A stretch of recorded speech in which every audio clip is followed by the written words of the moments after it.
This is not just another true crime story. This is one of the most shocking, heartbreaking, and unbelievable cases ever solved. In 1974, a talented young artist named Mary Schlais vanished while chasing her dream. What followed was nearly 50 years of mystery, fear, and grief, until a single strand of hair finally revealed the truth. This is the most horrifying, tragic, and unforgettable story you will ever hear. And I promise, it's the most powerful video you'll watch today. Mary Kathleen Schlais was born on November 11, 1949, in Champlain, Minnesota, the daughter of a large, close-knit family. From the time she could hold a pencil, she was captivated by art. Drawing came naturally, and by the time she entered high school, she already knew that her life's path would be shaped by creativity. At the University of Minnesota, Mary pursued fine arts with a focus on painting and sculpture. Her professors immediately saw something rare in her, a natural eye, a hand guided by instinct and discipline. She earned scholarships, graduated with honors, and quickly gained recognition. Exhibitions displayed her work, and she even spent time abroad, picking up fluent German and Danish, dabbling in Japanese, and feeding her hunger for culture and inspiration. But art didn't pay the bills. Mary lived modestly, splitting rent with a roommate and traveling cheaply. For her, hitchhiking was practical, even ordinary. In the early 1970s, before its reputation darkened, it was a common way to cover ground when buses were scarce and cars were out of reach. On February 15th, 1974, Mary, 25 years old, full of plans, set off for an art show in Chicago. It was a trip of nearly 400 miles from Minneapolis, and she intended to break it up, hitching first to Madison, Wisconsin, before continuing on. That morning, she left home with nothing more suspicious than a handwritten sign reading Madison. By mid-morning, she was on her way, and just a few hours later, a man named Dennis, driving a rural road in Wisconsin, would stumble upon something that unsettled him to his core. He noticed a car parked on a lonely dead-end stretch. Beside it stood a man and a woman. From his moving car, Dennis thought he saw them arguing, maybe even struggling. He drove past, uneasy, and turned around at the road's end. When he came back, the car was gone. What remained was far worse. In the snow, Dennis spotted what looked like a body. He panicked, drove home, and returned with a neighbor. This time there was no mistaking it. A young woman lay motionless, her clothes stained with blood. They rushed to the nearest home and called police. When officers arrived, the scene raised more questions than it answered. The victim had been stabbed repeatedly, 15 wounds in total, some defensive, suggesting she had fought back. But there was little blood in the snow, meaning she had likely been attacked elsewhere and left here afterward. Nearby, investigators recovered a man's hat, possibly belonging to the killer. Tire tracks were also present, but the snow made casting them impossible. Aside from that, the trail was thin. The witness, Dennis, described a white man, slim, between 25 and 35 years old, about 5 feet 8 inches, with light brown hair. The car he drove was a small gold sedan. No license plate, no make, just the faintest outline of a stranger. The coroner's report confirmed the brutality. 15 stab wounds, death by blood loss, no signs of sexual assault, no obvious motive. And then came the hardest truth of all. The victim was identified. It was Mary Schlais, the gifted artist who had set off that morning with nothing but dreams of an art show ahead of her. Her journey had ended on a snowy roadside, and the mystery of what happened to her would haunt investigators for decades. Don't forget to subscribe to our channel. Your support means a lot to us and helps us grow. A huge thank you to everyone who's been watching. When detectives interviewed Mary's roommate, they learned she had set out that morning for an art show in another city. The roommate confirmed that Mary left with her purse in hand, a detail that immediately troubled investigators since no purse was found at the crime scene. From the timeline, detectives could begin sketching out what happened. Mary left her Minneapolis apartment at around 10:30 a.m. Roughly 3 hours later, her body turned up on a desolate Wisconsin road. The drive alone would have taken about 90 minutes, leaving investigators with one chilling likelihood. Whoever picked her up in Minneapolis almost certainly became her killer. Police released a composite sketch of the suspect drawn from Dennis's eyewitness account. Newspapers printed it, tips trickled in, but nothing panned out. And soon, suspicion began to turn back on Dennis himself. The reasons were unsettling. He had been on a deserted dead-end road, an odd place to be without a clear explanation. No one else could corroborate seeing the man he described, and some details of his story strained credibility. He told officers he had gone to the store and afterward decided to take a longer drive because his dog seemed to want it. That excuse rang hollow, especially when it ended with him turning down a little-used road where he just happened to encounter a dying woman. His behavior after finding the body raised further doubts. Dennis didn't stop to check if the woman was alive. He didn't even use the nearest phone. Instead, he drove all the way home, fetched a neighbor, and only after the neighbor confirmed it was a body did anyone call police. To detectives, it looked suspiciously like he was keeping his distance from the crime, yet not all the evidence pointed toward him. Tire tracks at the scene didn't match his car, though investigators couldn't rule out the possibility that another vehicle had come through earlier. More importantly, there was no proof Dennis had been in Minneapolis that morning, making it unlikely he was the one who picked Mary up in the first place. But it still left open the possibility that she caught an initial ride and later ended up in his car. Detectives pressed him relentlessly. He never changed his story. In desperation, they even tried hypnosis, twice. Both attempts failed. Then came an anonymous letter urging police to dig deeper into Dennis as a suspect. But the letter provided no facts, only suspicion. With no progress, investigators widened their scope. They soon came across a disturbing parallel. Just 2 years earlier, in 1972, a young Minneapolis woman named Jolly had also gone missing while hitchhiking. 15 hours later, her body was discovered near a riverbank on the city's edge. Like Mary, she had last been seen climbing into a gold-colored car driven by a young man, and again, the medical examiner found no evidence of sexual assault. The similarities were striking, too striking to ignore. Detectives wondered if the same killer had struck twice, but the investigation into Jolly's death had stalled years earlier, and like Mary's case, it offered no solid suspects, no breakthrough evidence.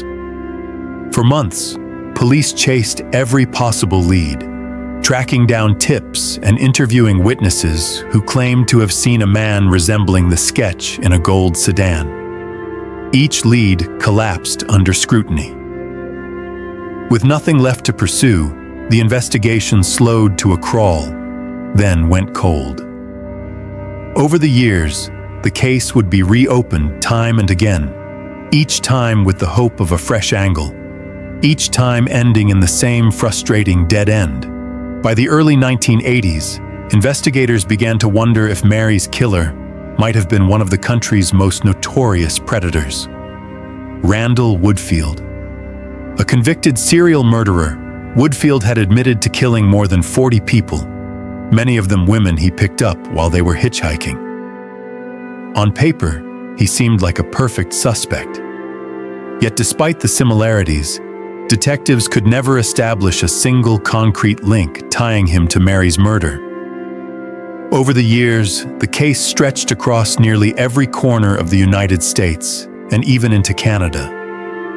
Hundreds of leads were chased, witnesses questioned, and suspects tested, but nothing ever broke the wall of silence surrounding Mary's death. In time, the case took on a life of its own in the county where her body had been found. Whispers of the hitchhiker ghost began to spread. Some locals swore they had seen a young woman along the roadside, thumb out, waiting for a ride, only for her to vanish when they looked back. Two fishermen told police they spotted a glowing woman by a lake, silent and watchful. Another woman even claimed that Mary herself visited her, speaking from beyond the grave. As the years wore on, the ghost stories became more famous than the crime itself. Many people forgot, or never knew, that behind the folklore was a real young woman whose life had been violently stolen. Then, in the early 2000s, forensic science offered detectives a glimmer of hope. Back in 1974, medical examiners had found blood and skin cells beneath Mary's fingernails, traces believed to belong to her attacker. But when the samples were re-examined decades later, no usable DNA profile could be extracted. There was, however, one more piece of evidence: the man's hat left near her body. Preserved inside were a few strands of male hair. Forensic scientists tested them and managed to pull a partial DNA profile. It wasn't enough for a direct match in the FBI's database, but it was enough to exclude a long list of suspects, including Randall Woodfield.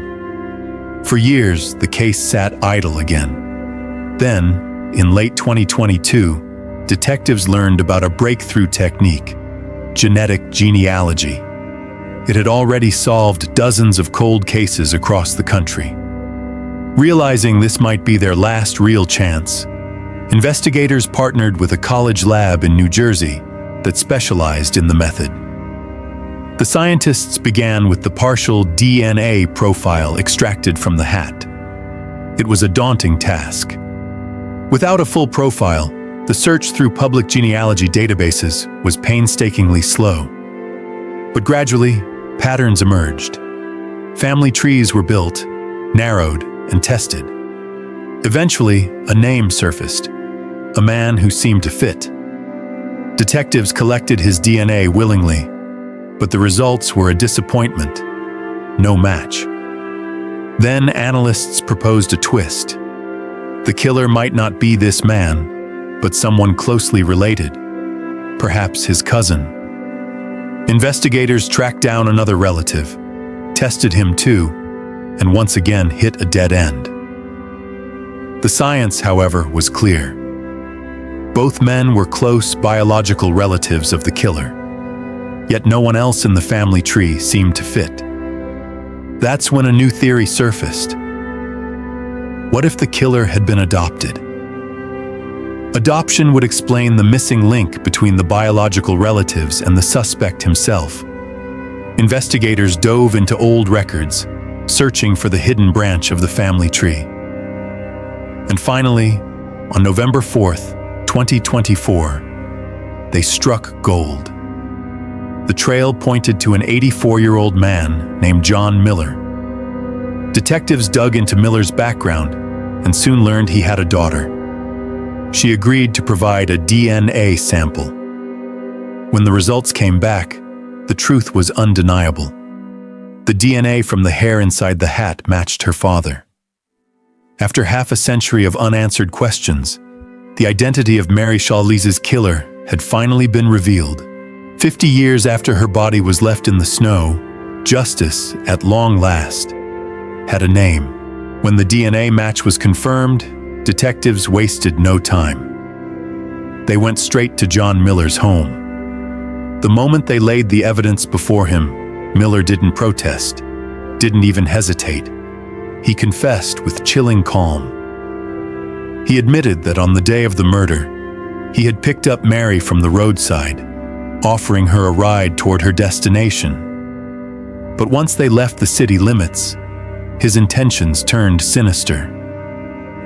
He pressured her for sex. When she resisted, Miller pulled out a knife and stabbed her again and again. Afterward, he drove to that isolated dead-end road. His plan, he said, was to hide her body in the snow. But just as he dragged her from the car, headlights appeared. A passing driver startled him. Panicked, Miller dropped everything, leapt back into his vehicle, and sped away, leaving Mary's body exposed by the roadside. The following morning, a newspaper headline confirmed what he feared. The murder had been discovered. Yet Miller felt an unexpected sense of relief. The witness, it turned out, had misidentified his car. The article reported a gold sedan. Miller had been driving a pale blue vehicle.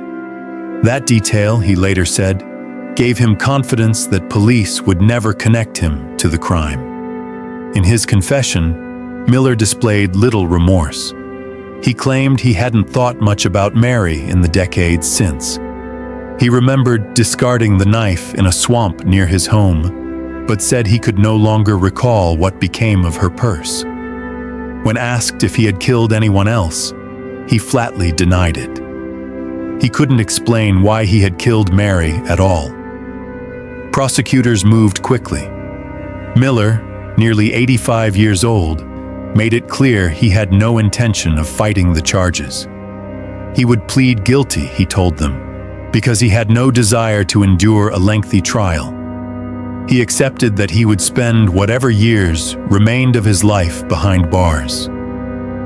At last, 5 decades after Mary Schlais was murdered, justice had a name and a face. The case was closed. As for the 1972 killing of Jolly, Miller's involvement now seems improbable.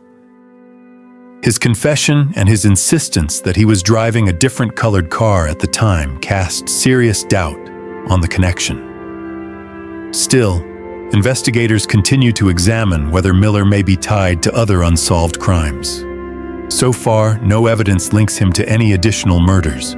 Be sure to let us know what you think of the story in the comments below. And if you like this video, smash the like button and don't forget to subscribe. A playlist is going to pop up right now with more videos you'll love. See you guys next time. Case 2. The Murder of Kathy Blair. Austin, Texas, 2014. Kathy Blair was born on May 31st, 1961, in California. She grew up in a warm, supportive family with her parents, a brother, and a sister. From a young age, she was drawn to the arts, but music was where her heart truly belonged. Singing wasn't just a pastime, it was her calling. When the time came to choose a career, there was never any doubt. Kathy enrolled at the University of Texas, majoring in vocal performance, and moved to Austin to pursue her dream. After graduating, she built a life around her passion. She became a beloved music teacher and led a Christian choir, inspiring generations of students with her talent and boundless enthusiasm. Her personal life, however, was more complicated. She married twice, but both marriages ended in divorce. Through it all, Kathy remained dedicated to raising her 2 children, a son and a daughter, on her own. By 2013, Kathy was 52 and had just moved into what she considered her dream home, a cozy house in a quiet, safe Austin suburb. Her children were grown and living independently, while she continued teaching and conducting her choir. Life felt stable and fulfilling. In December 2014, her son Joe, then 23 and serving in the military, came home to spend time with her before his next deployment. Kathy was thrilled to have him close again. On the evening of December 5th, Joe went out with friends, not returning until nearly noon the next day. As he walked inside, he called out for his mother. Silence answered him. Uneasy, he checked room by room until he opened the door to her bedroom. The scene was every son's worst nightmare. Kathy lay lifeless on the floor beside her bed, her body surrounded by blood. Joe instantly knew she was gone. Shocked and panicked, he ran outside and called the police. Investigators arrived quickly and confirmed that Kathy had been dead for several hours. From the volume of blood alone, it was obvious this was no accident. It was murder. While medical examiners examined the body, officers combed through the crime scene. In the bedroom, drawers from a jewelry box had been pulled out and scattered across the floor. Some of Kathy's jewelry was missing, leading police to suspect robbery as the motive. But something about that theory didn't sit right. The intruder hadn't taken anything else of value. Her laptop, phone, and other electronics were untouched, sitting in plain view. The house wasn't ransacked. The only thing disturbed was the jewelry box. And then there was the timing. Most burglaries occur during the day, when homes are empty, not at night, in one of the safest neighborhoods in Austin. That alone raised doubts about the robbery theory. Bloodstains offered another disturbing clue. They were found not just on the floor, but also on the jewelry box itself, suggesting Kathy had been attacked first, before the so-called theft even began. It appeared the killer had entered her bedroom, murdered her almost immediately, and only afterward searched through her things. Investigators also noted there was no forced entry at the front door. The back door, however, had been left unlocked. Joe explained that his mother often left it that way, a detail that made detectives pause. If the killer had slipped in through that door, had they known in advance it would be open? Forensic teams scoured the house but came up empty. No fingerprints, no usable DNA. The only clue left behind was a partial shoe print in Kathy's blood on the bedroom floor. The autopsy painted an even clearer picture of the brutality. Kathy had suffered multiple stab wounds and signs of strangulation. There was no evidence of sexual assault, reinforcing what detectives were beginning to suspect. This wasn't a random break-in. It was personal. Don't forget to subscribe to our channel. Your support means a lot to us and helps us grow. A huge thank you to everyone who's been watching. With no physical evidence to guide them, detectives turned their attention to Kathy's inner circle, starting where most homicide investigations begin: the family. Her son Joe, who had discovered the body, was the natural first suspect. He had opportunity, and in cases like this, investigators know the killer is often someone close. But Joe's alibi quickly cleared him. Friends confirmed he had spent the entire night out, and his timeline checked out perfectly. Detectives moved on. They spoke with Kathy's colleagues, her choir members, her closest friends, anyone who might know of a grudge or hidden conflict. But everyone told the same story. Kathy had no enemies. She lived for her students and her music. She was warm, kind, and deeply loved. No one could imagine who would want to harm her. Just as the trail began to cool, a name surfaced. Several friends mentioned that Kathy often spoke about her second ex-husband, a man she had divorced 4 years earlier. Their split had been messy. He wouldn't leave her alone, continued showing up uninvited, and according to Kathy, simply refused to let go. She even confided to friends that she feared for her safety and begged them not to reveal her new address. Detectives tracked him down in a nearby town, and his response to the news of Kathy's death was unsettling. The first words out of his mouth were, "Was she shot?" The detail jarred detectives. No one had mentioned how Kathy was killed. Why would his mind go there first? He claimed he'd been away in his RV on a solo getaway. He even allowed police to search it without a warrant.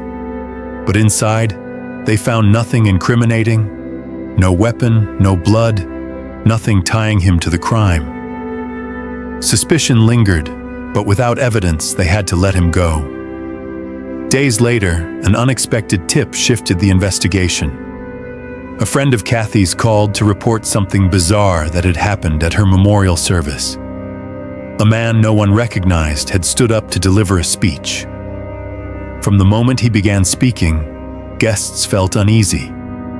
His words were odd, his mannerisms strange, and his stories about Kathy didn't line up with the woman they knew.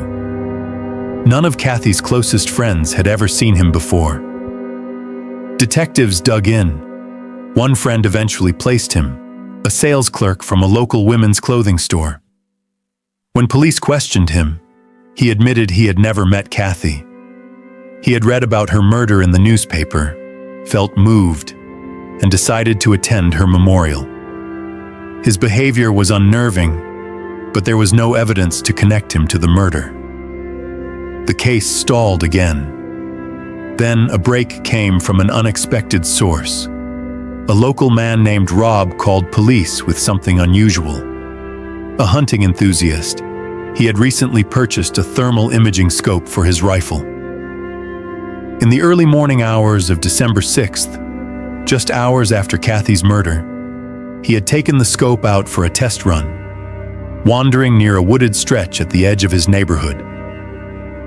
Through the scope, he watched as a car slowed beside him, pulled over, and parked. Moments later, a man stepped out, walking down a side street into the darkness. At the time, Rob dismissed it as nothing out of the ordinary. But when news broke of Kathy's murder, the memory came rushing back. The man had been heading in the direction of her home. And then Rob remembered something crucial. His thermal scope had been recording the entire time. He reviewed the footage, and there it was, clear as day. A man stepping from his car and disappearing into the night. Detectives were fascinated by the footage, but there was a glaring problem. The rifle scope had captured everything in thermal imaging, meaning the video showed only a ghostly silhouette of the suspect. It revealed almost no facial features, no identifying details, just an outline. Even so, the recording offered valuable clues.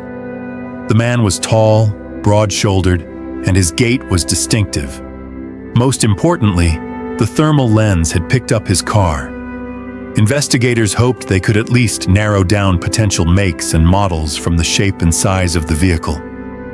They immediately compared the suspect's silhouette and car to their two main persons of interest: Kathy's ex-husband and the strange man who had surfaced at her memorial.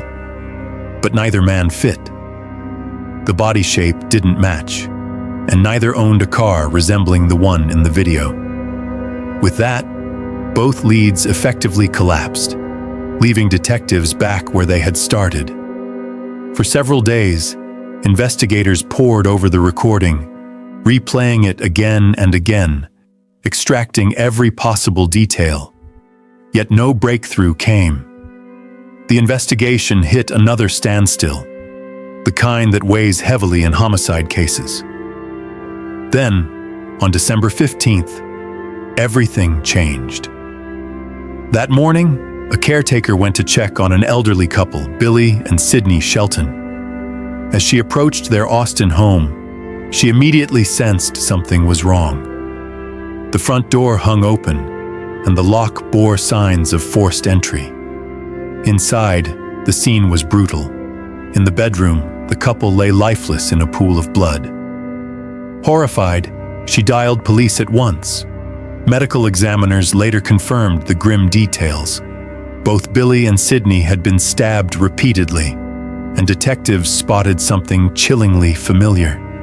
Their jewelry box drawers had been pulled out and rifled through, the contents stolen. But once again, as with Kathy's case, everything else of value, electronics, cash, personal items, remained untouched. The parallels were unmistakable. Both homes were just 15 minutes apart. Both attacks occurred at night, targeting victims as they slept. And in both cases, the killer had ignored everything except the jewelry box.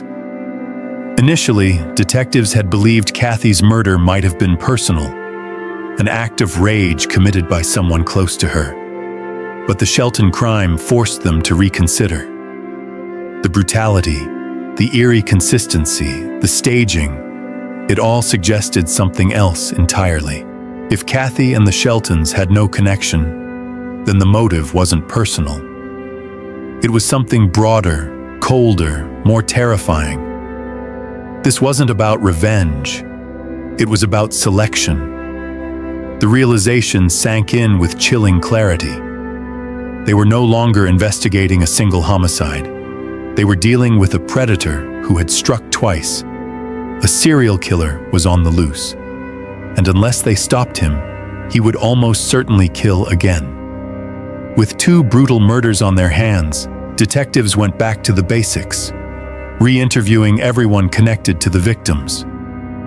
They urged friends, family, and neighbors to share anything, no matter how small, hoping that a stray memory might crack the case. And finally, a sliver of information surfaced.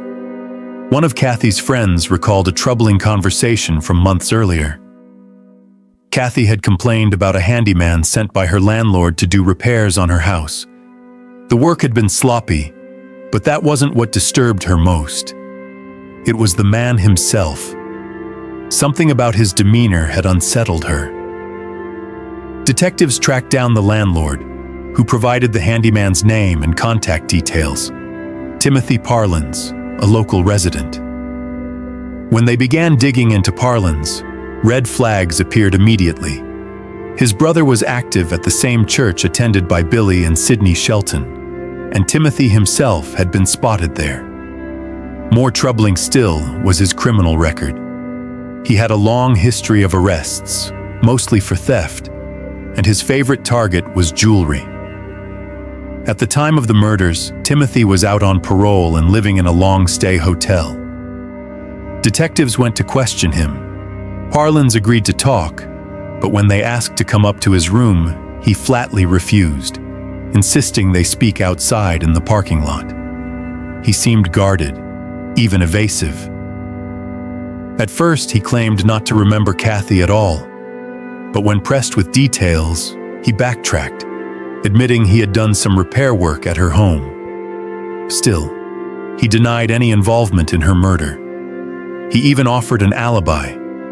He said he'd been working an overnight shift at a convenience store the night Kathy was killed. Yet something didn't add up. Timothy's build didn't match the tall, broad silhouette captured on thermal video. He was shorter, stockier, and his car looked nothing like the one caught on tape. With nothing concrete tying him to the crime, detectives had no choice but to let him go. But when they checked his alibi, the story unraveled. Timothy hadn't been at work that night because he no longer had a job. His employer revealed he'd been fired a week before Kathy's murder. His so-called alibi was a complete fabrication. Alarmed, investigators rushed back to the hotel. By then, Timothy was gone. His wife, however, allowed them inside the room. What they found changed everything. Among his belongings was a pawn shop receipt, dated the very day Kathy was murdered. On it was a list of jewelry items he had sold. Detectives wasted no time tracking down the shop, where they quickly confirmed the pieces had belonged to Kathy, and the evidence didn't stop there. Surveillance footage from the pawn shop parking lot revealed that Timothy hadn't driven his own car that day. He had arrived in a different vehicle. A quick check of the plates revealed it belonged to his sister, and that detail proved crucial. Her car closely matched the one seen on Rob's thermal scope the night of Kathy's murder. Armed with this connection, detectives secured a search warrant for the vehicle. Forensic teams combed through it and uncovered damning evidence, traces of blood on the front seat and floorboards. Laboratory tests confirmed what investigators already feared. It was Kathy's blood. That was the final piece they needed. Detectives moved swiftly, arresting Timothy Parlins and hauling him in for questioning. Even when confronted with the mountain of evidence, Timothy refused to waver. Sitting in the interrogation room, he repeated the same phrase like a mantra. "These hands have never killed anyone." Detectives pressed him for hours, laying out every piece of damning proof: the pawnshop receipt, the jewelry, the blood in the car. Finally, Timothy cracked, but not in the way anyone expected. He didn't confess. Instead, he pointed the finger elsewhere. The real killer, he claimed, was a man named Sean. To detectives, it sounded like a desperate attempt to shift blame. The evidence against Timothy was strong, and suddenly naming an accomplice seemed like a ploy to muddy the waters. Still, investigators had to be thorough. If Sean existed, they needed to know. They soon tracked him down. Sean Gant Benacasser, 30, was a former science teacher with a degree in microbiology. He had no criminal record, no history of violence, and lived several hundred miles from Austin. At first glance, nothing about him suggested murderer. But when detectives questioned him, the story took a strange turn. Sean admitted he had met Timothy a few months earlier and thought him shady. Then came the bombshell. He had actually been in Austin on the nights of both murders. And, he added, he had stayed at Timothy's place during that time. The contradictions began almost immediately. At first, Sean said that on the night Kathy was killed, Timothy had left the house without explanation. Minutes later, he changed his account. The two of them had driven to Kathy's home together. According to Sean's revised story, Timothy got out of the car while he waited. When Timothy returned, he was carrying a bag stained with blood. Later, Sean peeked inside and saw jewelry. Only then, he said, did he realize something terrible had happened. He insisted he hadn't known Timothy's plans and never agreed to be part of a crime. But detectives weren't convinced. During questioning, Sean asked to use the restroom. As he walked away, one investigator watched closely. His stride, his posture, the rhythm of his steps, it all looked eerily familiar. It matched the silhouette captured on Rob's thermal camera the night Kathy was murdered. That observation changed everything. For the first time, detectives began to wonder if Sean wasn't just a witness or a reluctant accomplice, but the killer himself. The problem was, unlike with Timothy, they had no physical evidence tying him to the crime. Suspicion wasn't enough to build a case. When Sean returned, investigators tried a new tactic. They challenged his account directly, suggesting he hadn't simply sat in the car. What if Timothy had forced him to go into the house, they asked, coercing him, threatening him. The gambit worked. Sean faltered, then admitted the truth. He hadn't waited in the car. He had gone into the house, alone. Sean's first account was simple. He claimed he had gone into the house only to steal. Timothy, he said, stayed outside while he slipped through the unlocked back door, searching room to room for valuables. When he reached Kathy's bedroom, he found the jewelry box sitting out, and Kathy still asleep in bed.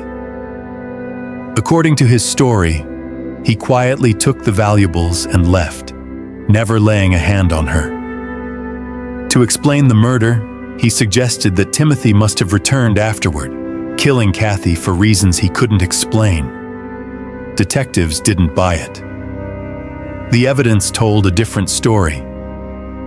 Blood had been found on the jewelry box, meaning the theft occurred only after Kathy was killed. That detail alone tore apart Sean's version. Piece by piece, investigators dismantled his lies until he finally broke. This time, he admitted what really happened. As soon as he entered the bedroom, Kathy woke up and startled him. In a panic, he pulled a knife and stabbed her again and again. Once she was dead, he grabbed the jewelry and fled. Even then, detectives doubted parts of his account. It seemed unlikely that Kathy had suddenly lunged at him, trying to seize his weapon. Still, the confession was enough to secure his arrest. Forensic testing cemented the case. Investigators took Sean's shoes and compared the soles to the bloody footprint left at the crime scene. It was an exact match. But another pressing question remained. What about the elderly couple, Billy and Sydney Shelton? When detectives confronted Sean with that crime, his demeanor shifted instantly. He stopped talking, demanded a lawyer, and refused to answer another word. With no direct evidence tying him to their murders, the case hit a wall. That left Timothy. Detectives charged him as an accomplice. Under Texas law, that meant he could face the same penalties as Sean, even if he hadn't wielded the knife himself. Timothy admitted to driving Sean to Kathy's house, but insisted he never left the car and had no idea his partner planned to kill her. Still, he confessed to pawning Kathy's jewelry, which put him squarely in the conspiracy. When pressed about the Shelton murders, Timothy admitted he and Sean had targeted the couple's home too. Once again, he claimed he remained in the car while Sean went inside alone. Investigators couldn't ignore the pattern. The thermal video from Kathy's case showed only one man leaving the vehicle.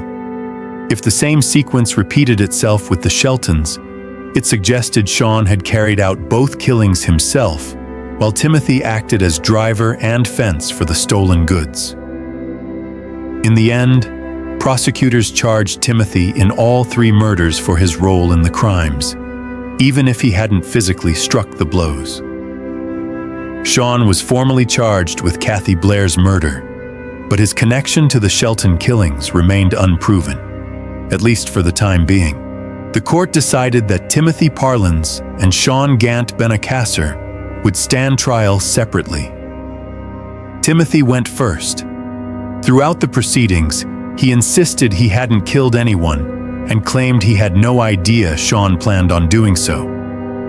But the facts told a different story. Timothy had driven Sean to both crime scenes and later pawned Kathy's stolen jewelry. That was enough for the jury. They convicted him of murder, and he was sentenced to life in prison without the possibility of parole. Sean's trial was far more contentious. Unlike Timothy, who was directly tied to the crime through physical evidence, the case against Sean relied largely on his confession, the bloody shoe print in Kathy's bedroom, and the thermal camera footage. His defense attorney launched an aggressive counterattack, arguing that detectives had coerced Sean into confessing and pressured him into taking the blame for murders he didn't commit.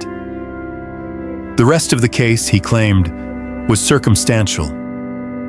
The jury was divided. Unable to reach a unanimous verdict, the judge declared a mistrial, but prosecutors refused to let the case collapse. A few months later, they brought Sean back to court for a second trial. This time, the jury was convinced. Sean was found guilty of Kathy Blair's murder and sentenced to life in prison without parole. Still, despite investigators' strong suspicions, he was never charged with the double homicide of Billy and Sydney Shelton. Detectives were certain he was responsible, but without direct evidence, the charges wouldn't stick. Even with both men behind bars, unanswered questions lingered. Why had Sean killed at all?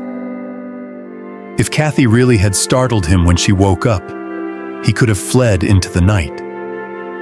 It was dark. She would never have identified him. Instead, he chose to stab her repeatedly. Detectives could never fully explain the decision, other than to conclude he had a capacity for violence that may not have required motive. As for Timothy, investigators believed his role in targeting Kathy might have been personal.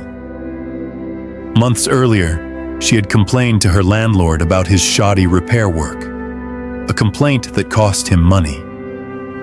Detectives theorized that resentment may have festered, eventually making her a convenient target when he and Sean planned the burglary. Whether that grudge was the real reason, no one could say for certain. The motive behind the Shelton murders was even murkier. Perhaps Timothy had encountered them at church, and some unspoken conflict brewed. Or perhaps Sean killed simply because he wanted to. Investigators could never be sure. One fact, however, stood out above the rest. Without a neighbor's chance decision to test out his new thermal imaging rifle scope in the early hours of December 6th, the case might never have been solved. That recording, the grainy outline of a man stepping from his car, was ultimately the piece of evidence that secured Sean's conviction. Without it, prosecutors admitted, the case against him might have unraveled, and Sean might have walked free. What began as what looked like a burglary had spiraled into senseless, cold-blooded murder. And if not for luck, vigilance, and persistence, the killer might still be out there. Share your thoughts on this story in the comment section. And don't forget to hit the like button and subscribe if you enjoyed this video. Thank you for watching. Case 3. The Murder of Misty Morse. Misty Morse was born on April 10, 1978 in Springfield, Ohio. When her family later moved to Indian Harbor Beach, Florida, her world changed again, this time through her parents' divorce. Misty stayed with her mother but remained close to her father. She grew up cheerful and outgoing, the kind of girl who made friends easily. The beach was her sanctuary. She loved the ocean, whether it was swimming, surfing, or just relaxing on the sand with friends. After high school, Misty worked a series of jobs before enrolling at a community college. She wasn't sure yet what career path she wanted, but she planned to figure it out as she went. By the summer of 2000, at 22 years old, she was waiting tables at a local cafe and spending most of her free time with her tight circle of friends. On the evening of July 20th, Misty told her mother she was heading out. They chatted briefly until Misty's phone rang. She answered, spoke only a few words, then hung up. "I have to go," she told her mom before walking out the door. By the next evening, her mother noticed Misty hadn't come home. At first, she didn't panic.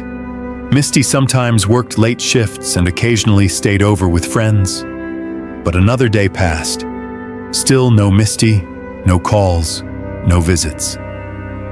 What unsettled her mother most was the car. The two shared it, alternating each week, but this time Misty never came to pick it up. Calls to her phone went unanswered. By July 24th, 4 days after she was last seen, her mother was ready to file a police report. But before she could, there was a knock at the door. A police officer stood outside. One look at his face and she knew. The news was devastating. Misty's body had been found. The discovery came a day earlier, on July 23rd. A retired judge in Merritt Island stepped outside to mow his lawn along the riverbank. From a distance, he spotted something strange in the water.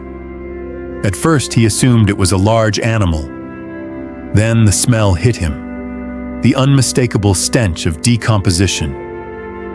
As he moved closer, realization set in. It was human. Police were called immediately.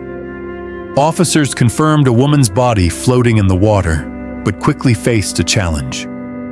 The remains were badly decomposed, fragile to the touch. To recover the body without further damage, they used a special mesh fabric that allowed water to drain while keeping the remains intact. Once the body was retrieved, the brutality of the crime became clear. The victim was nude, her wrists and ankles bound with rope, layers of duct tape wrapped tightly around her. Investigators also found her legs tied to plastic shopping bags. bags that likely once held rocks or other weights meant to sink her to the riverbed. But the bags had torn, releasing their contents and allowing the body to float back up. One more detail stood out. Rubber cords, the kind used to secure window protective screens, had also been fastened around her. Every piece of material was carefully preserved and sent to the lab. The medical examiner's job was far more difficult. The level of decomposition made determining cause of death nearly impossible. There were no bullet wounds, no knife injuries, no obvious blunt force trauma. In the end, two possibilities emerged: strangulation or drowning. And with signs suggesting she had been in the water for several days, one chilling possibility loomed large. Misty might have still been alive when she was thrown in. Don't forget to subscribe to our channel. Your support means a lot to us and helps us grow. A huge thank you to everyone who's been watching. At first, investigators had almost nothing to work with.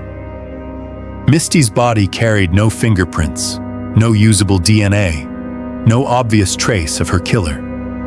The only way forward was to identify the victim, and by the next day, they had their answer.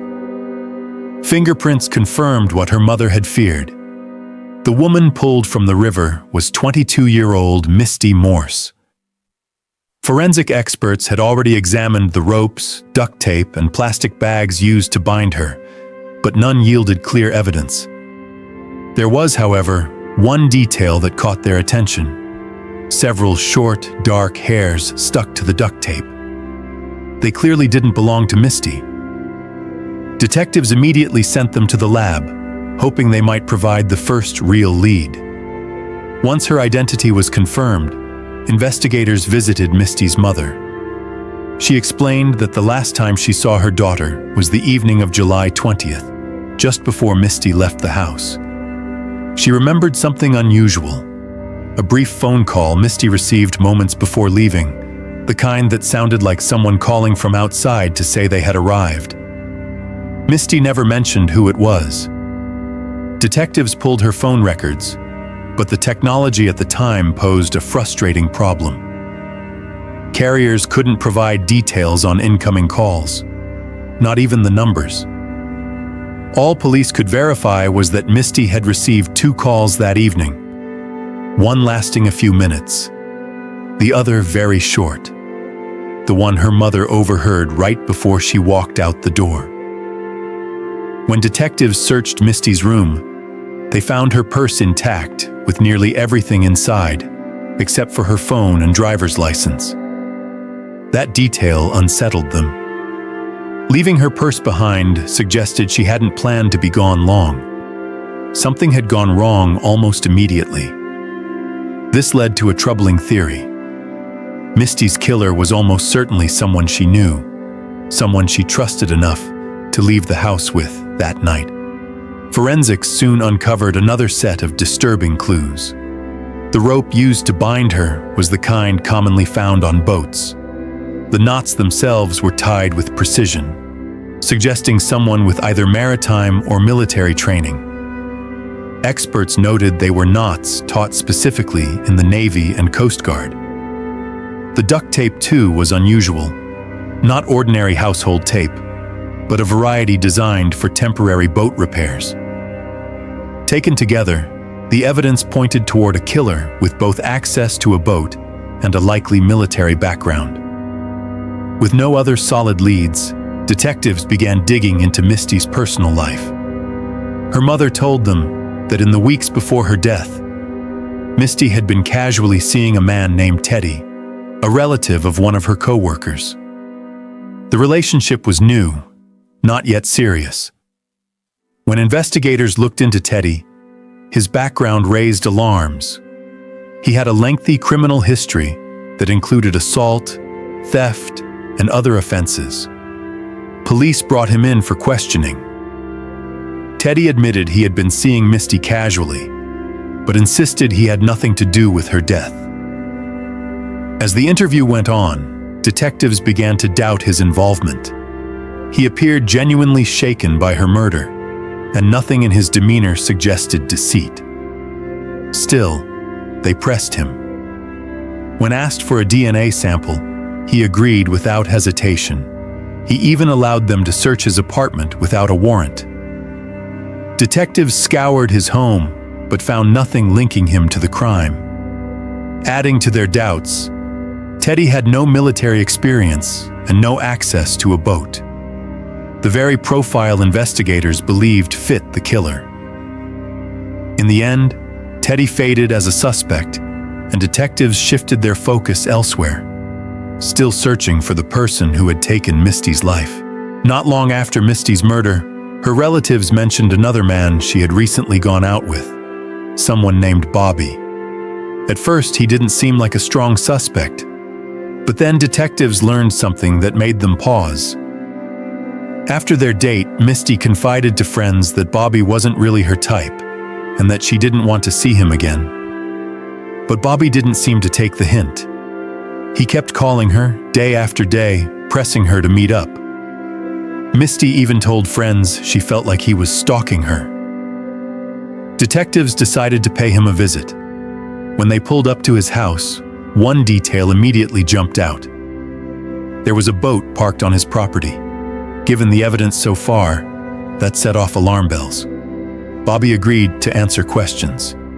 He claimed he wasn't too bothered that Misty had cut things off, though he admitted he had continued calling her daily. Right up until July 23rd, the very day he learned she was dead. He appeared genuinely upset, at least at first. But then, in the middle of their conversation, he did something completely unexpected. Without warning, Bobby reached into his pocket and handed detectives Misty's driver's license. His explanation was strange. According to him, on their first date, Misty hadn't had any pockets, so she asked him to hold on to her ID and then forgot to take it back. Detectives found the story suspicious. Their date had been weeks earlier. Could Misty really have failed to notice her ID was missing all that time? And if she had left it with him, why wouldn't she have asked for it back? Investigators searched Bobby's home with his permission, but found nothing incriminating. And another detail weakened the case against him. He had never served in the military, which didn't fit the profile their evidence was pointing toward. For the moment, Bobby looked like yet another dead end. But just as they were preparing to leave, Bobby added something new. He recalled that during their date, Misty had mentioned an ex-boyfriend with a reputation for being aggressive. He couldn't remember his name, but he did remember one thing. The man had served in the Marines. That immediately got detectives' attention. They went back to Misty's mother, who quickly filled in the missing detail. The ex-boyfriend's name was Brent Huck. Misty's mother explained that she and Brent had dated for quite some time, but the relationship had soured. Brent was controlling, demanding to know where she was, who she was with, and what she was doing at all times. Eventually, Misty had ended things. After the breakup, her mother never heard his name again. When detectives dug into Brent's background, the pieces fell into place. He lived in the same area where Misty's body was found. He had served in the Marines, exactly as their forensic profile suggested. And he worked as a charter boat captain, giving him easy access to boats and specialized equipment, like the ropes and tape used on Misty. Detectives decided it was time to speak with him, but they didn't want to tip their hand. When they approached Brent, they framed it as a routine effort to gather information about Misty's life, not an interrogation of a suspect. Brent agreed to talk. He admitted that after their breakup, he and Misty still saw each other occasionally, but insisted their relationship was long over. Yet something about him set off alarms. Unlike other men they had questioned, Brent showed no grief, no shock, not even concern. Instead, he was cocky, almost smug. The arrogance stood out, and it made detectives wary. Then he gave them something even more significant. When asked about the last time he had spoken to Misty, Brent named the exact night she disappeared, Wednesday, July 20th. He admitted that he had called her twice that evening, though he insisted they never actually met. It was a revelation detectives couldn't ignore. Misty had told her mother she was going out that same night, right after receiving 2 short phone calls. The calls, the timeline, and Brent's background were starting to align in a way that pointed directly at him. For detectives, Brent's timeline set off immediate alarms. Misty's mother had made it clear. The last phone call Misty received was from the person who picked her up that night. Her phone records confirmed it. She hadn't received any other calls, which meant Brent's 2 phone calls on July 20th were almost certainly tied to her disappearance. But Brent didn't budge. He offered an explanation that sounded more like an excuse. According to him, he had heard rumors that Misty was telling people she was pregnant with his child. At the time, he was seeing someone else, and he claimed the gossip threatened his relationship. That, he said, was why he had called, to get her to stop spreading lies. Detectives weren't convinced. Medical examiners had found no signs of pregnancy during Misty's autopsy, and not a single one of her friends recalled her ever saying she was expecting. Brent's story simply didn't hold up. They asked for permission to search his home, and Brent, confident or reckless, agreed. This time, unlike with previous suspects, investigators struck gold. In the kitchen, they found several plastic grocery bags from the same chain as the ones tied to Misty's legs. At first glance, that detail didn't seem remarkable. Plenty of households shopped at the same store. But when forensic experts examined the manufacturing codes stamped on the bags, the results were chilling. The bags in Brent's home and the bags used to weigh down Misty's body had been produced in the same factory, on the same production line, at the exact same time. The connections didn't stop there. In Brent's garage, detectives discovered rubber cords identical to those wrapped around Misty's body. Once again, the batch numbers matched. The cord in his garage had come from the same production run as the one tied around her remains. Then came a roll of marine-grade duct tape, the very same type used to bind Misty.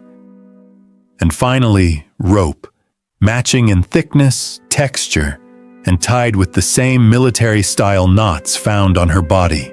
This was no longer coincidence. Piece by piece, the evidence pointed directly at Brent. Detectives began to build a theory. Perhaps Brent had truly believed the rumor about Misty's pregnancy and feared it would destroy his current relationship. In a desperate attempt to solve the problem, he decided to silence her forever. What he didn't realize was that Misty wasn't pregnant and may never have even heard the rumor herself. Detectives took their evidence to the district attorney, confident they finally had their case. But instead of moving forward, the prosecutor pushed back. He explained that while the case was strong in appearance, every single piece of evidence was circumstantial. There was no DNA, no eyewitness, no confession, just a chain of connections that might not withstand the scrutiny of a courtroom. As convincing as the case looked on paper, the DA refused to file charges. He told detectives plainly they needed something stronger. And so, despite a prime suspect and a mountain of circumstantial proof, investigators were left with nothing solid enough to move forward. For the time being, they were right back at square one. Detectives had one more piece of evidence, though at first it seemed like a dead end. Forensic experts had recovered several short, dark hairs stuck to the duct tape on Misty's body. When analyzed, they were determined to be animal hairs, most likely from a dog.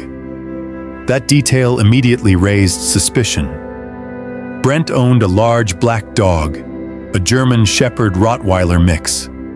Detectives strongly believed the hairs came from his pet. But there was a problem. At the time, no forensic lab in the United States had the capability to conduct full DNA testing on animal hair. Without that science, the evidence was useless in court. And so, with nothing else to go on, the case stalled. For months, investigators chased every possible lead, but each one collapsed. Misty's killer remained free. 2 long years passed before the case finally shifted. Detectives reviewing the evidence learned of a breakthrough in California.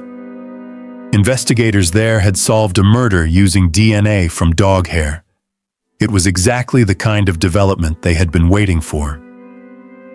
Without hesitation, they contacted the same lab and submitted their evidence. Forensic experts managed to extract a DNA profile from the hairs found on the duct tape. Detectives then collected a sample from Brent's dog. The results were undeniable. The hairs were a perfect match, and the connection went even deeper. The dog wasn't just Brent's. It had been a gift from Misty during their relationship. At last, detectives had the hard evidence they needed. This time, when they went back to the prosecutor, he agreed to file charges. On October 23, 2002, Brent Huck was arrested. A few months later, his trial began. Brent never wavered from his denial. He insisted he had nothing to do with Misty's death and claimed that another of her ex-boyfriends must have been responsible. But the prosecution now had a compelling case. The jury heard about the matching bags, the cord, the marine duct tape, the rope, and the dog hair that tied everything together. The verdict was clear. Brent Huck was found guilty of kidnapping and murder and sentenced to 2 consecutive life terms.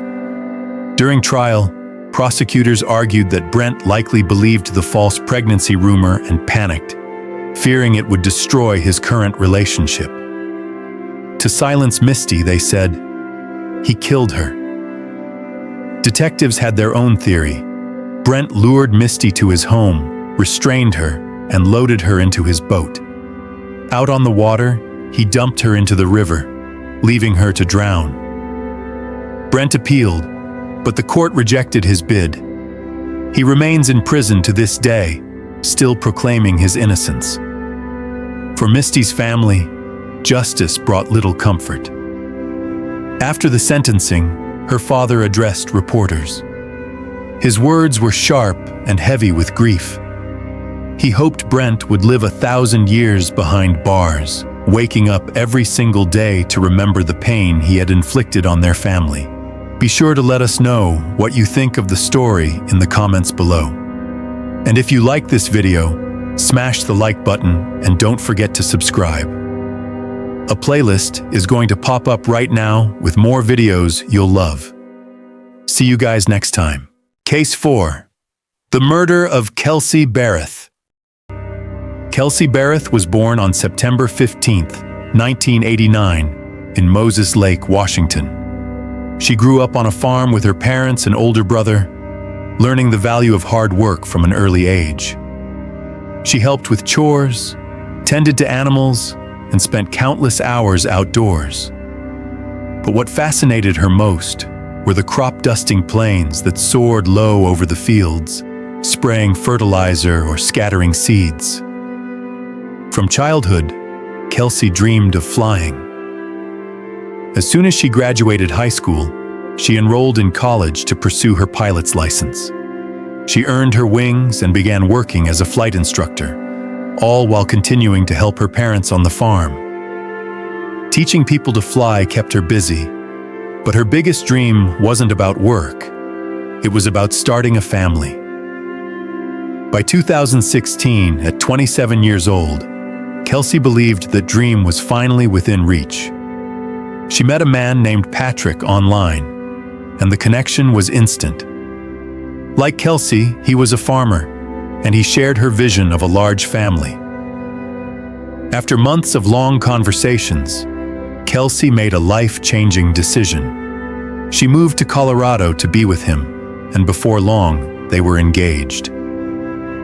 Settling into her new life, Kelsey found work as a flight instructor at a respected aviation school that specialized in training military pilots. It was a prestigious job, but it came with a challenge. The school was 70 miles from Patrick's farm. To balance the commute, Kelsey rented a place in Woodland Park, close enough to work, but still within driving distance of Patrick. The couple spent weekends and evenings together, and their relationship seemed to be moving forward quickly. In early 2017, Kelsey learned she was pregnant.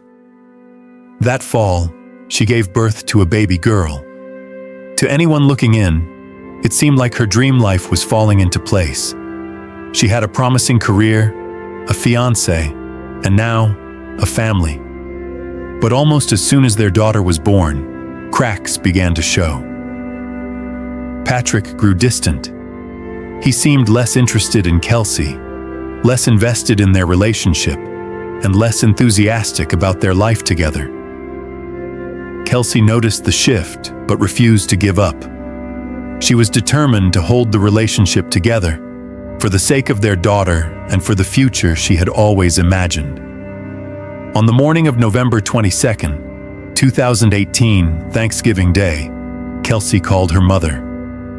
They talked about her plans for the holiday, and Kelsey mentioned she was heading to the grocery store to pick up ingredients for dinner.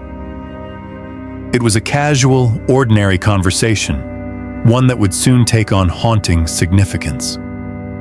Over the next several days, Kelsey's mother received a few text messages from her daughter. Then, suddenly, the messages stopped. Calls went unanswered. Days turned into nearly a week with no word from her. At first, her mother assumed Kelsey was busy juggling her job and caring for a 1-year-old.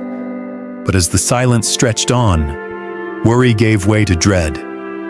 When her son, Kelsey's older brother, admitted he hadn't heard from her either, alarm bells went off. Desperate for answers, Kelsey's mother finally called Patrick, hoping he could explain. Instead, his response only deepened the mystery. Patrick claimed that he and Kelsey had broken up on Thanksgiving Day itself. According to him, Kelsey had told him she needed space and wanted to end things. He said she dropped off their daughter with him, gathered a few of her belongings, and left. He insisted he hadn't heard from her since. It was a story that left detectives and Kelsey's family grappling with more questions than answers. Don't forget to subscribe to our channel. Your support means a lot to us and helps us grow. A huge thank you to everyone who's been watching. From the start, Kelsey's mother doubted Patrick's story. She knew her daughter too well.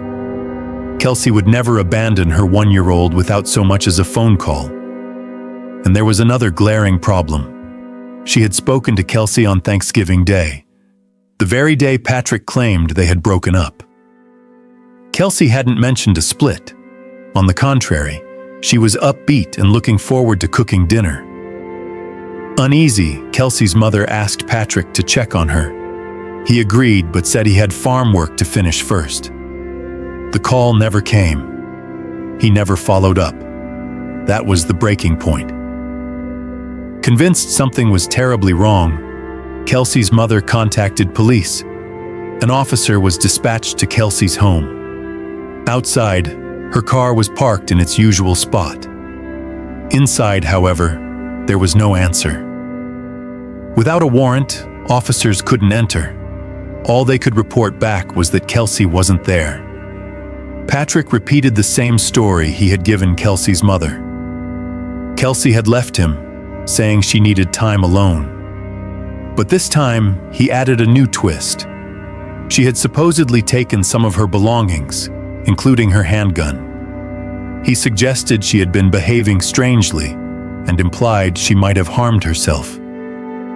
Investigators secured access to Kelsey's home, and what they found deepened the mystery. Nearly all of her possessions remained untouched. Her clothes, her important documents, her everyday essentials. Nothing indicated she had packed up and left. The only thing missing was her car keys. It was baffling. Her car was still outside, yet the keys were gone. Why would she take her keys but leave her vehicle behind? The pieces didn't fit. At that point, police officially opened a missing persons investigation. One of their first steps was to analyze data from Kelsey's phone. What they discovered only added to the confusion. The last signal from her phone had pinged on November 25th, 3 days after she was last seen. The location? Gooding, Idaho, nearly 800 miles away. The lead made little sense. Kelsey had no friends, no relatives, no ties of any kind to the tiny town. Her family was adamant. She had no reason to be there. Detectives reached out to local law enforcement in Gooding, who canvassed the area. But in a place that small, a newcomer would have stood out immediately. No one had seen her. The Idaho lead fizzled, leaving investigators with more questions than answers. If Kelsey hadn't gone there herself, then who had her phone? Detectives obtained CCTV footage from the grocery store where Kelsey had shopped on Thanksgiving morning. The video was striking for one reason. Nothing about her behavior suggested she was troubled. She wasn't in a rush, didn't appear anxious, and certainly didn't look like a woman planning to walk away from her life. She calmly bought groceries for dinner, and even picked up a flower before leaving. Back at her home, a second police search turned up no new leads. Days passed without progress. Growing desperate, Kelsey's mother and brother flew to Colorado to join the search themselves. They stayed at her house, and almost immediately, her mother sensed something was wrong. She couldn't explain it, but the atmosphere felt off. Then, one afternoon, Kelsey's brother made a disturbing discovery. While using the bathroom, he noticed something red smeared inside the toilet. On closer inspection, he realized it looked like blood. He alerted police, and forensic tests confirmed it. Human blood. That revelation prompted a far more thorough forensic sweep. This time, investigators used luminol, a chemical that reveals even the faintest traces of blood long after someone tries to clean it away. When they sprayed the bathroom, the reaction lit up the room in eerie blue glows.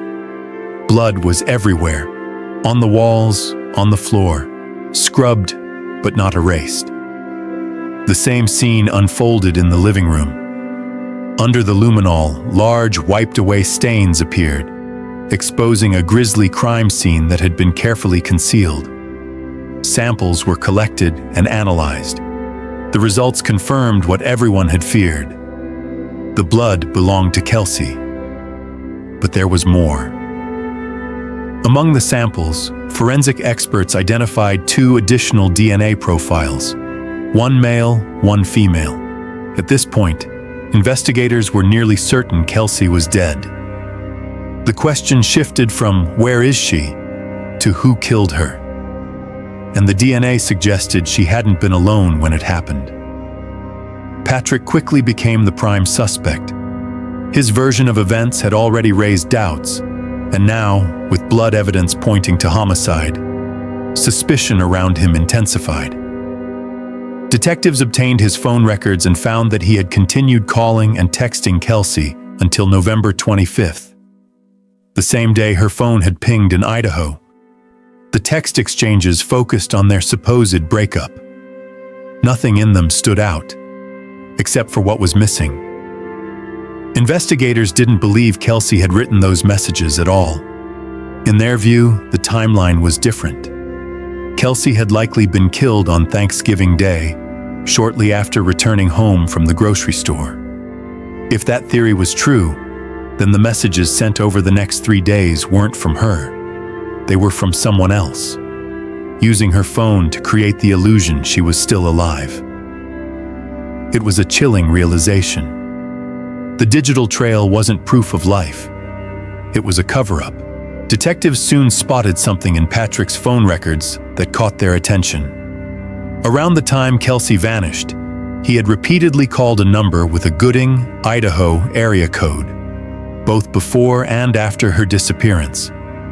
They traced the number and learned it belonged to a woman named Crystal.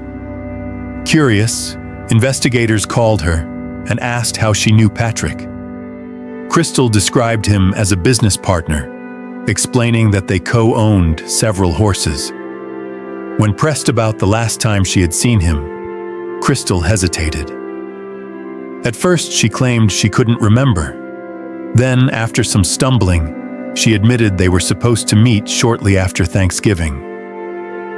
According to her, they had planned to buy another horse, so she drove nearly 1,000 miles to Colorado to see it. But along the way, she learned Patrick didn't have enough money for the deal. So she turned around and went home. Detectives found her story highly suspicious. Who drives across multiple states for a horse that was never going to be purchased? And Crystal added an oddly specific detail. She hadn't even used her own car, claiming she borrowed a friend's vehicle because it was more fuel efficient.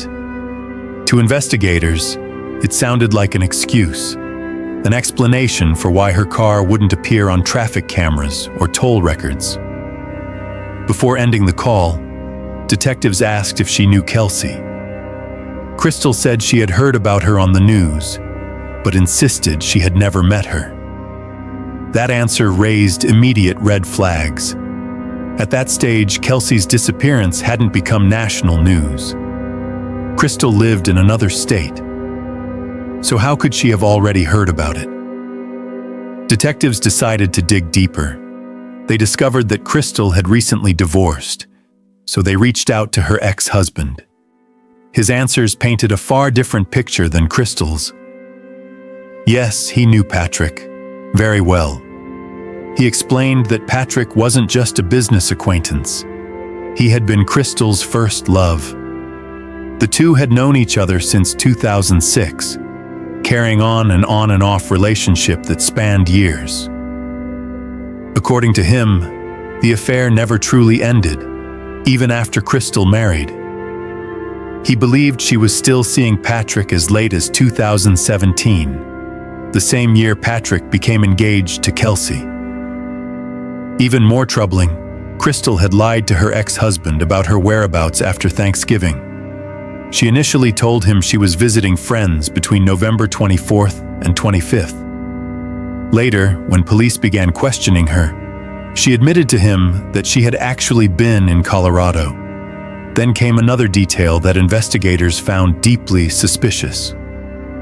On December 4th, Crystal asked her ex-husband to accompany her to buy a new phone, claiming she had lost her old one. Detectives immediately took note of the timing.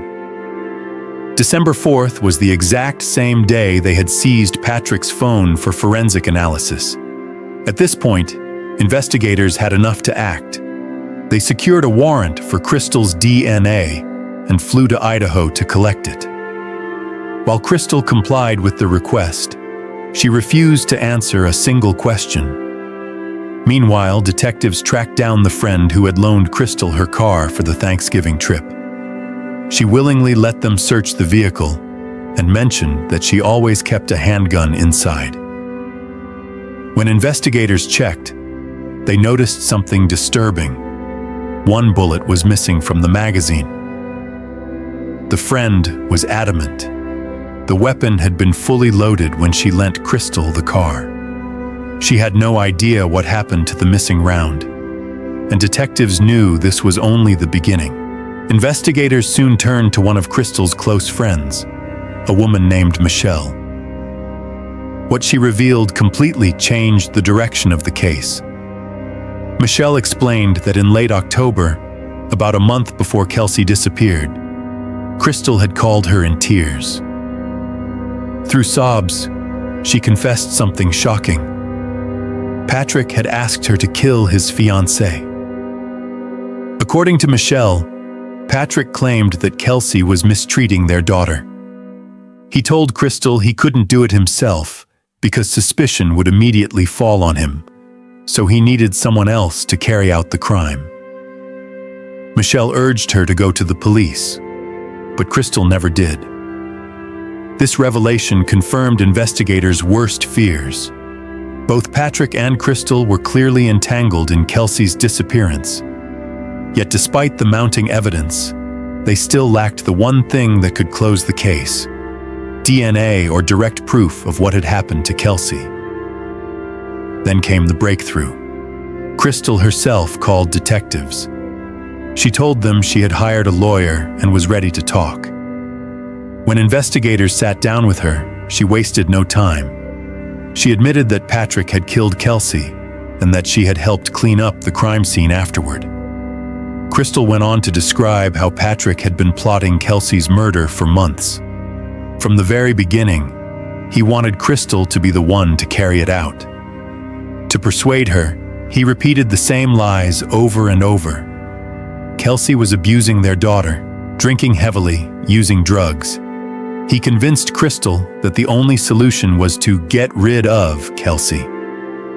Crystal eventually agreed, and together they began crafting plans. The first plan was simple. Since Crystal was a nurse, she had access to medication. She would poison Kelsey's favorite coffee and deliver it under the guise of being a new neighbor introducing herself. In September, she went through with the ruse. She bought the coffee, drove to Kelsey's house, and knocked on the door. When Kelsey answered, they chatted politely. Crystal handed her the drink, smiled, and left. But there was no poison in the cup. She couldn't bring herself to do it. She admitted she only wanted to see Kelsey face to face. The plan failed before it ever began. Patrick wasn't deterred. His second plan was more brutal. He told Crystal to drive to his farm, pick up a metal pipe he had prepared, and use it to bludgeon Kelsey. Crystal made the 1,000-mile drive, collected the weapon, and even pulled up outside Kelsey's home. But again, she froze. She sat in her car, unable to move, then drove away without ever stepping inside. Still, Patrick pressed on. The third plan was nearly identical, except this time the weapon was a baseball bat. Once again, Crystal made the long drive, picked up the weapon, and approached Kelsey's house. And once again, she couldn't bring herself to follow through. At that point, Patrick realized something. If Kelsey was going to die, he would have to kill her himself. According to Crystal, the murder took place on the afternoon of Thanksgiving Day. Patrick arrived at Kelsey's house carrying out what he disguised as a harmless game. He told her he had bought several holiday-scented candles and suggested she try to guess the fragrances while blindfolded. Kelsey went along with it, unaware of the trap she had just stepped into.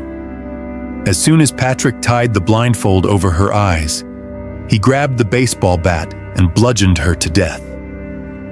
The most horrifying detail of all, their 1-year-old daughter was in the next room while the murder unfolded. After killing Kelsey, Patrick placed her body into a large plastic container and loaded it into his car. Then, chillingly calm, he drove to his family's Thanksgiving dinner with his daughter. While his relatives laughed and celebrated around the holiday table, Kelsey's body sat just outside, hidden in the trunk.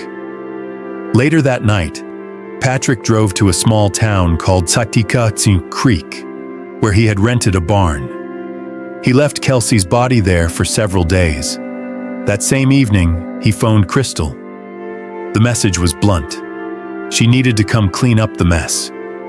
Crystal knew instantly Kelsey was dead. To cover her tracks, Crystal borrowed her friend's car, thinking it might throw off investigators if police ever checked. She gathered cleaning supplies and drove nearly 1,000 miles to Colorado.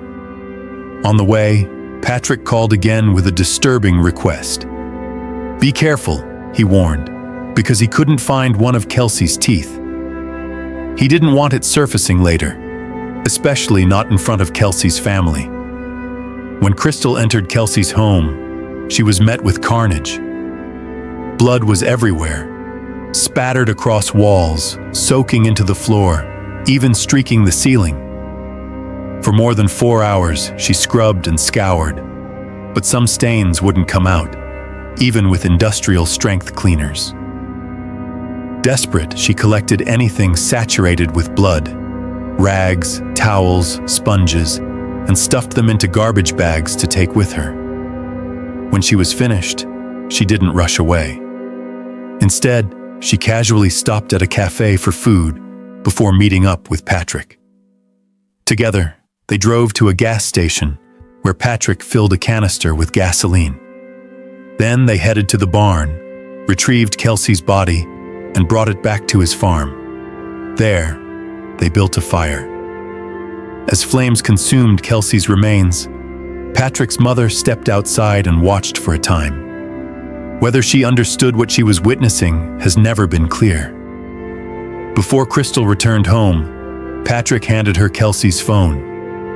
For the next several days, she posed as Kelsey, responding to texts from family and friends to create the illusion she was still alive. Eventually, she destroyed the phone, erasing Kelsey's last link to the outside world. Despite playing a central role in the cover-up, Crystal insisted she was not a willing accomplice. She claimed she had been acting under duress, terrified that Patrick would kill her or harm her children if she disobeyed. According to her, every action she took was driven by fear. Before ending her confession, Crystal added one more detail. She said she had even tried to help investigators by leaving small traces of blood behind in Kelsey's home, hoping police would find them. Detectives, however, were skeptical. Her story didn't square with her actions. Crystal had been given chance after chance to stop the murder. Patrick had asked her to kill Kelsey 3 different times, and each time she drove hundreds of miles, prepared to go through with it. Even after Patrick killed Kelsey himself, she still didn't come forward. Instead, she cleaned up the crime scene, helped dispose of the body, and actively misled Kelsey's family by sending texts from her phone. Her confession wasn't born out of guilt. It came after her lawyer struck a deal with prosecutors. In exchange for cooperating, she would face only a single charge of evidence tampering for destroying Kelsey's phone. Every other charge was dropped. Still, her account gave detectives what they needed to return to Patrick's property with fresh eyes. This time, with Crystal guiding them, they went straight to the spot where Kelsey's body had been burned. Patrick had tried to erase every trace. Investigators had to dig through layers of dirt and ash before they finally uncovered what was left. Fragments of charred remains. There was almost nothing to analyze. Just a few bone shards, and most hauntingly, the tooth Crystal said she had found while scrubbing the house. The fire had destroyed so much that even DNA testing couldn't conclusively prove the tooth belonged to Kelsey. But there was one decisive breakthrough. Forensic testing on the DNA samples recovered inside Kelsey's home came back, and the results were damning. The 2 unidentified profiles matched Patrick and Crystal. That was the final piece investigators needed. Patrick was arrested and charged with first-degree murder. In the months that followed, he sat behind bars, refusing to admit any responsibility. Prosecutors argued that Patrick's motives were twofold. First, his relationship with Kelsey had collapsed, and he wanted to sever all ties with her while keeping full control of their daughter. Second, he was drowning in financial problems and desperate to protect what was left of his farming business. Whether driven by control, money, or both, Patrick had carried out a brutal, calculated murder. And by the time his trial began, Investigators had built a case strong enough to prove it beyond any reasonable doubt.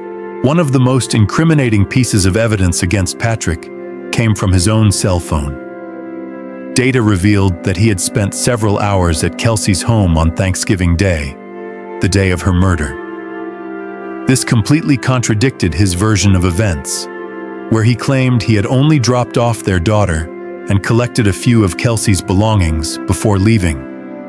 Surveillance footage from a neighbor's security camera drove the point home. It showed Patrick arriving at Kelsey's townhouse with their daughter, but instead of leaving minutes later, as he had told police, he remained inside for hours. Even more damning was the digital trail left by Kelsey's phone. After Patrick left her home, his phone records placed him at his farm, but Kelsey's phone moved right along with his. He hadn't even bothered to power it down. For days, the two devices tracked the same path until Patrick finally handed Kelsey's phone over to Crystal, who used it to send deceptive texts before destroying it. Investigators also tied Patrick to the crime through surveillance footage. One camera captured him transporting a large plastic container, the same one prosecutors said he used to conceal Kelsey's body. Another video showed him and Crystal at a gas station, filling up a fuel canister that would later be used to burn her remains. Then came an unsettling revelation during trial. A cell phone store employee testified that Patrick had visited the shop the very day police seized his phone, asking how he could remotely erase all of its data. Perhaps the most chilling testimony came from inside the jail. A fellow inmate told the court that Patrick had drawn up a hit list while awaiting trial.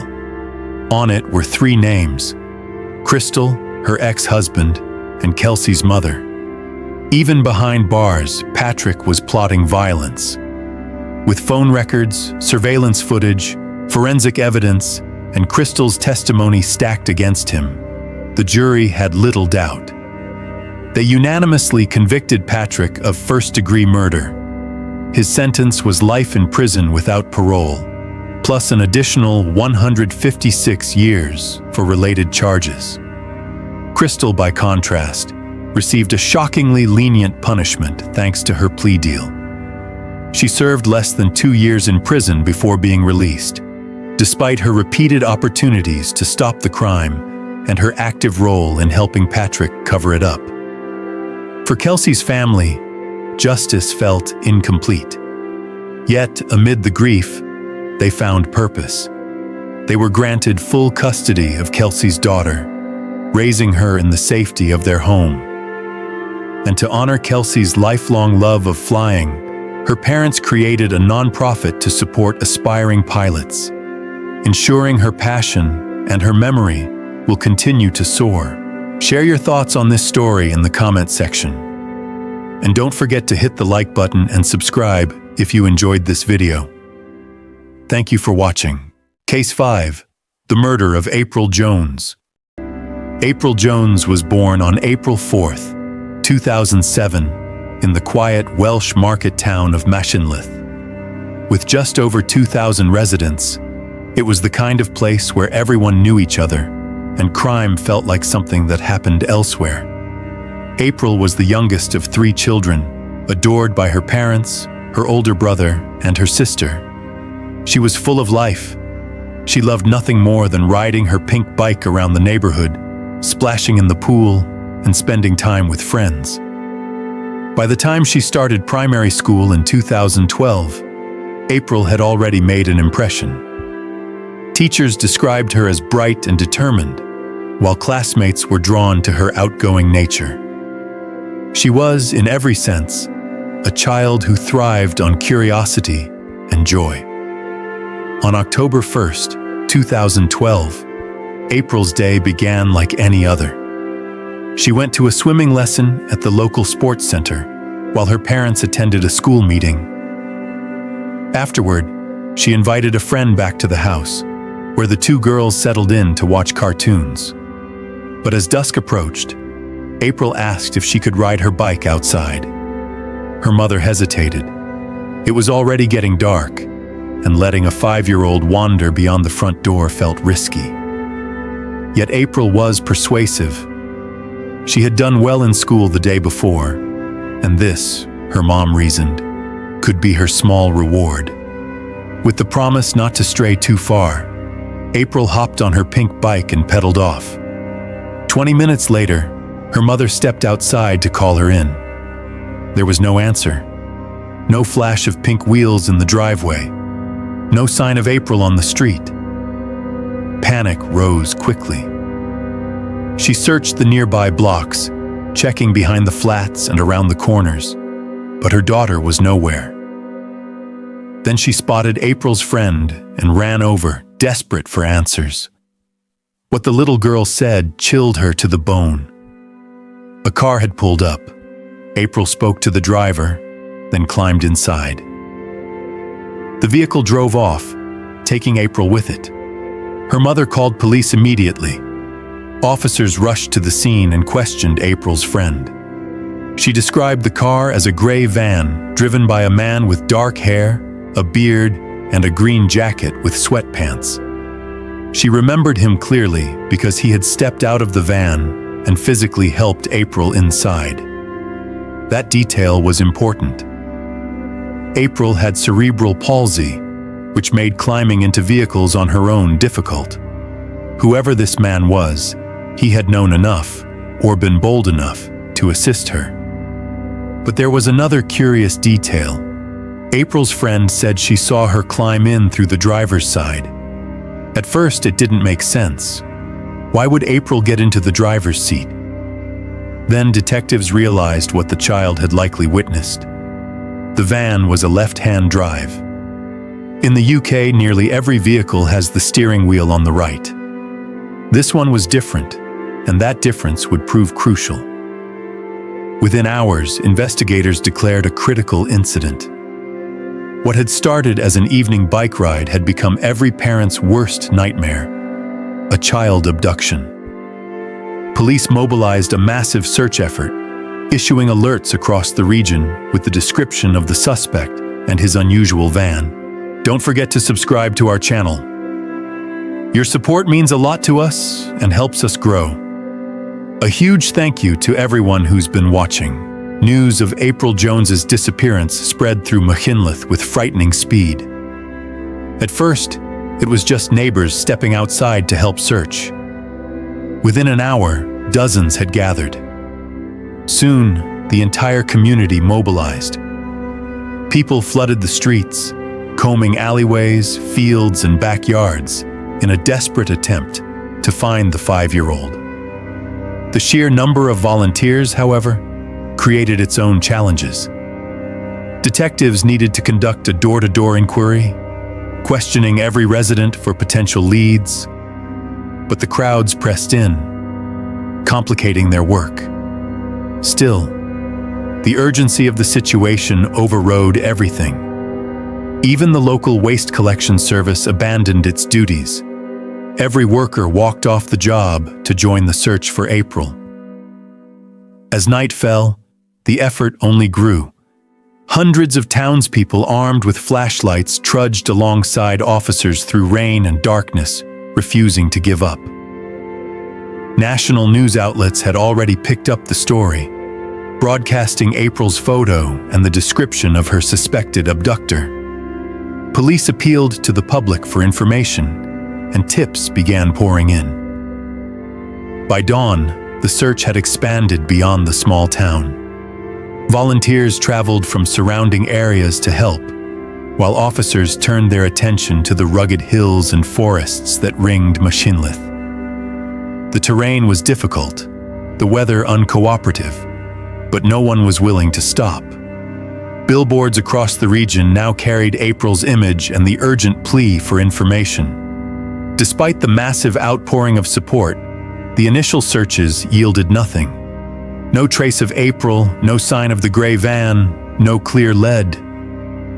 Then, as detectives sifted through the incoming tips, one name surfaced again and again. Callers kept mentioning the same man, 46-year-old Mark Bridger. He matched the description of the suspect almost exactly.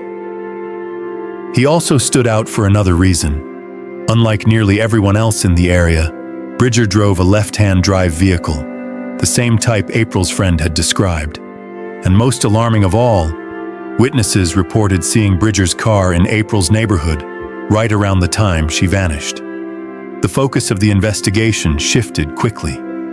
From a sprawling search, detectives now had a name and a suspect who might hold the key to what happened to April Jones.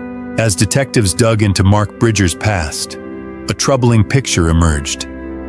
His criminal record stretched back years, though most of it consisted of petty or moderate offenses, assaults, thefts, and repeated run-ins for driving without a license. He wasn't a hardened felon, but he was no stranger to police. With a possible abductor on the loose, officers wasted no time tracking down his known addresses. Teams were dispatched simultaneously, hoping to corner him quickly. But Bridger and his car were gone. Then came the first break. A police helicopter spotted him walking his dog not far from his home. His behavior immediately raised suspicion. The aircraft had circled overhead for nearly half an hour, yet Bridger never once looked up. For seasoned detectives, that kind of deliberate avoidance screamed guilt. Soon after, a patrol officer approached him. When asked to confirm his identity, Bridger gave his name and then, unprompted, added a chilling statement. "I know what this is about." The officer pressed with the only question that mattered. "Where is April?" Bridger's response stunned investigators. "It was an accident. I hit her with my car."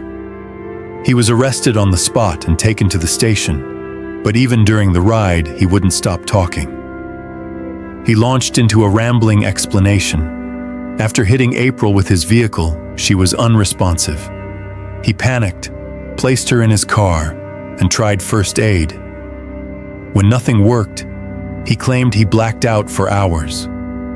By the time he came to, he insisted April's body had somehow vanished.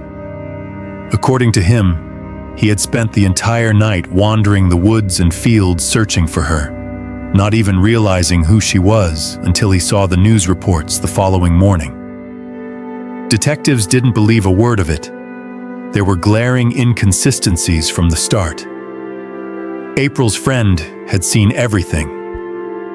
April was conscious, speaking with the man, and even helped into the van. That directly contradicted Bridger's version, where she was supposedly unconscious from the start. Then came his convenient memory blackout. Not only was it implausible, but his actions afterward told a different story. Shortly after April's disappearance, Bridger shaved off his hair and beard, a classic attempt to change his appearance and avoid detection. When confronted with these contradictions, Bridger shifted his story again. This time, he claimed he had been heavily drunk that night, which could explain his supposed memory loss. He insisted he didn't know where April's body was, but repeated that she was dead and in a safe place. The problem was clear. Bridger was lying, changing his story every time detectives cornered him. Realizing they'd get no straight answers, investigators turned their attention to the one place that might finally tell the truth: his house. The moment detectives stepped inside Mark Bridger's home, they knew something was off. A heavy chemical smell clung to the air, the unmistakable odor of strong cleaning products. The house was stiflingly hot, too. Their eyes quickly landed on the wood-burning stove in the living room, glowing with embers. It had been running for hours. At first glance, the scene offered no obvious clues. There were no signs of April, no clothing, no personal belongings, nothing to suggest she had ever been there. But the forensic team wasn't convinced. They carefully collected the ashes from the stove and sent them to the lab for analysis. Then they began a deeper search. Under that intense cleanup job, faint traces of blood began to emerge. Tests later confirmed what everyone had feared. It was April's. Attention then turned to Bridger's car, the cornerstone of his accident story. If April had really been struck, there should have been evidence. Blood, fibers, damage to the bodywork. But the car told a very different story. It was spotless. No blood inside, no dents outside, nothing to support his claims. His version of events collapsed further under scrutiny. When the lab results from the ashes came back, they were devastating. Experts had found 17 fragments of human bone in the stove, all identified as belonging to April. Another fragment surfaced in the bathroom drain. The discovery confirmed the heartbreaking truth. April was gone. But detectives were convinced Bridger hadn't managed to destroy everything. Complete incineration was nearly impossible in a household stove. More likely, he had taken what remained and hidden it elsewhere. That grim possibility fueled an even more determined search. The announcement shattered the community. Up until that moment, neighbors and volunteers had clung to the hope that April was still alive. Now the mission had shifted. The search was no longer for a missing little girl, but for her remains, anything that could give her family closure. What followed was unprecedented. The search for April grew into the largest operation of its kind in modern British history. Alongside hundreds of volunteers, trained professionals from across the country, police, firefighters, mountain rescue, coast guards, descended on McKinleth. They scoured rivers, dragged lakes, combed forests, and trekked through rugged terrain, refusing to stop until every possible lead was exhausted. As volunteers combed the hills and riversides, detectives dug into Mark Bridger's private world. What they found on his computer was nothing short of monstrous. A forensic sweep uncovered a sprawling archive of illegal material involving children. But it didn't stop there. Bridger had saved images of victims from infamous abduction cases, as if he had been curating his own macabre collection. Even more chilling, detectives discovered photographs of local children, including April and her older sister, pulled straight from social media.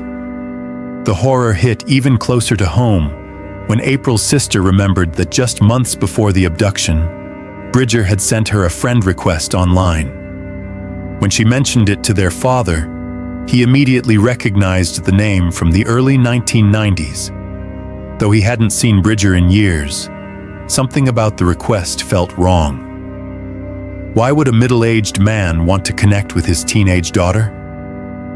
Trusting his instincts, he told her to decline. That single decision may have saved her life.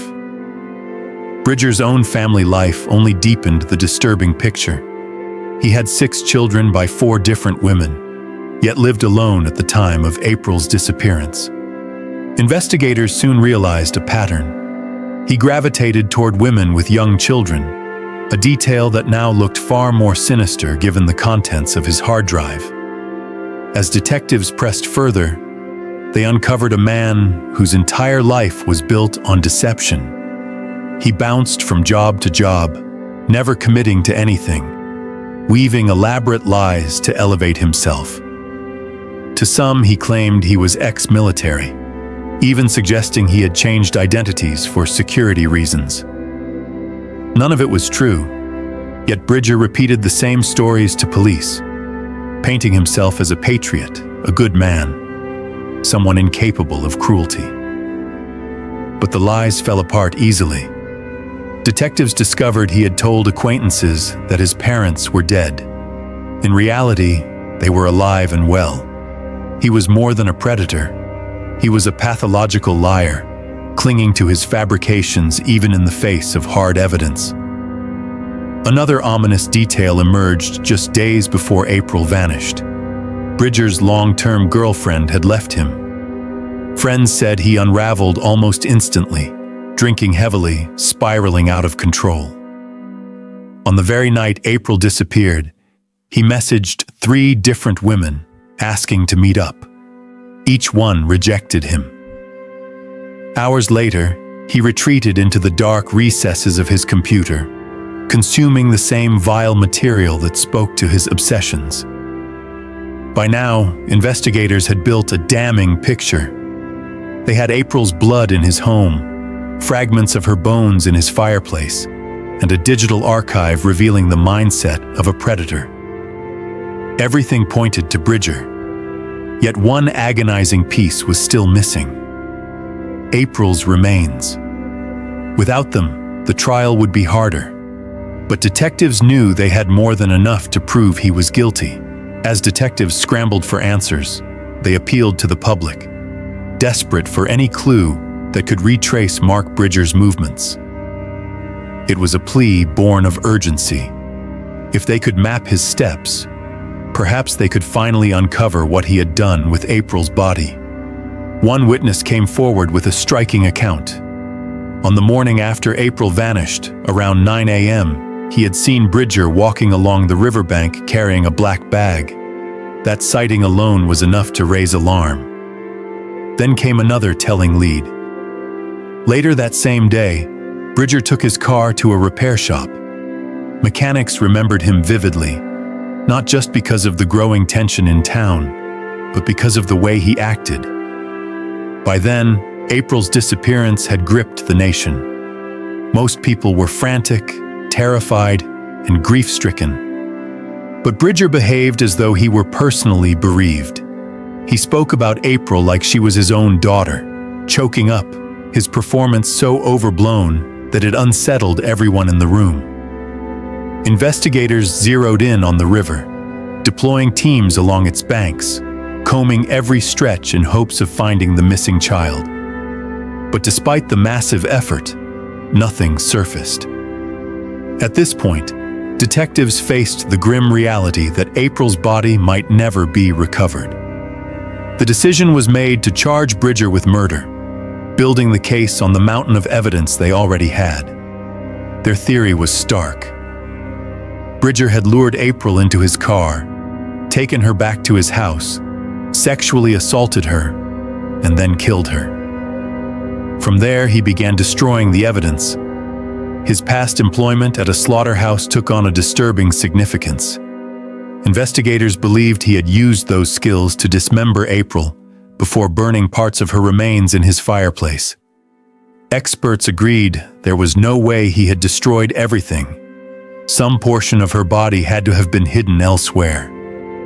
With the case moving forward, Bridger sat in jail awaiting trial. But outside those prison walls, the search pressed on. Volunteers and officers trudged through forests, rivers, and fields, refusing to give up. Over 60 square kilometers of land, 37 square miles, were scoured. It would go down as the largest search operation in modern British history. Yet still, no trace of April's body was found. In the end, April's parents were left with only fragments, tiny bone pieces retrieved from Bridger's home. They placed them in a coffin alongside some of her cherished belongings. Hundreds attended her funeral, many from outside Machynlleth. In life, April had been a bright spark in a small community. In death, she belonged to all of them. 3 months after the abduction, in January 2013, Bridger stood before the judge. He pleaded not guilty to murder, but at the same time admitted he was probably responsible for April's death. It was a bizarre contradiction, typical of his pathological lying. During trial, he clung to the same false narrative, that he had accidentally run over April and blacked out. He claimed he had no memory of where her body was, insisting he had only wanted to help her. The jury saw through it.